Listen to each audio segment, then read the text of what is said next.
Recupera a posse de bola, bola para Igor Inocêncio na ponta direita, boa bola para Luiz Felipe, tá na área, tá desenhando o empate, cruzou para Gé, gol!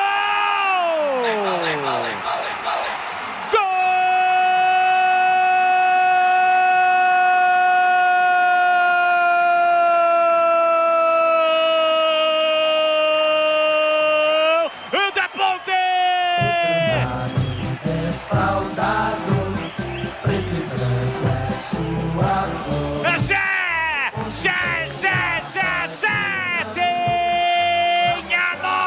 Estampada na camisa, um passe espetacular de Igor Inocêncio para Luiz Felipe, ele chega na linha de fundo, levanta a cabeça e cruza na medida para Gé, ele tromba com o zagueiro, se antecipa ao goleiro, a marca do artilheiro, cheiro do gol, e empurra a bola para dentro do gol para empatar o jogo, explode a nação ponte-pretana, um terror, o Gé é matador!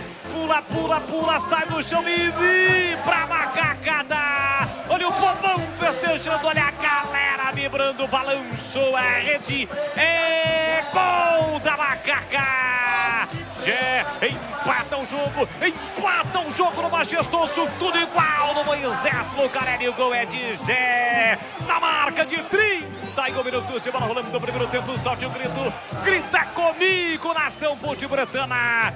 Tá registrado, Gé, Ponte Preta 1, São Bernardo também 1, e agora Alex Alves, não chora não, goleirão, a bola dorme no fundo da sua rede,